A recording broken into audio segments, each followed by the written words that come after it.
Learning the FBI is now in the process of searching the apartment of one of the suspected gunmen behind last night's shooting in Texas. Reportedly, one of the apartment belongs to one Elton Simpson.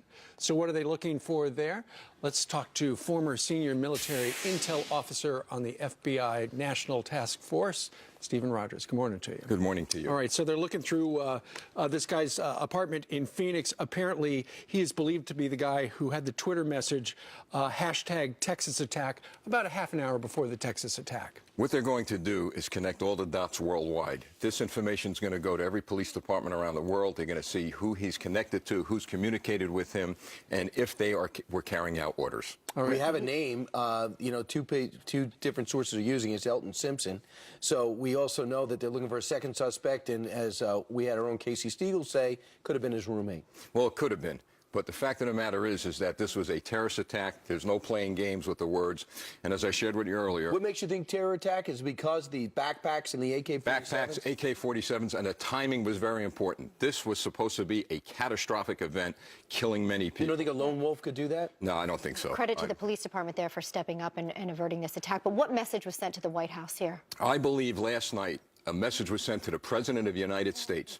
And that message is, Mr. President, this is how you draw the line in the sand. You use American power, whether it be through your police departments or your military, to destroy this enemy. This is an enemy. I've been on your show many times. We are at war. And now the war, as we predicted many, many months, has come to the homeland. So what they did last night was send that message. This is how you fight war. And it sounds like these particular suspects, I mean, we do have one name, this Elton Simpson, was an American citizen. Well, what's interesting is apparently about 5 years ago, he was convicted of lying to the FBI about his plans to perhaps join a terror group, but the judge said the federal government didn't prove their case, so he was out on the streets last night. Look, foreign terrorist organizations realize that it's going to be very difficult to get their operatives here. So they're recruiting homegrown terrorists. And this is what we see happening more and more. And I'm afraid that this may be the beginning of very troubled times for America in the homeland. Well, you know, something's happening right now in contrast. There's a call to disarm police across the United States, Steve.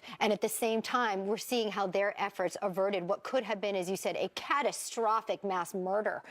Where do we stand right now, and what message should be sent to Americans about our police departments? The message was sent last night by the Garland, Texas Police Department very strongly. And every police department in this country should be fully armed to deal with terrorist attacks. Unfortunately, they're not. But let me say this to you. They do have a lot of military hardware that we're selling back to them. We're selling back. And ISIS and terrorist organizations are listening to the politicians in Baltimore, the ones that are politicizing everything, the President of the United States wanting to disarm the police. The American people better wake up. This may be a sign of the times to come. Stephen Rogers, we thank you very much for your opinion. Thank you, sir. Thank you very much. Thank you, sir.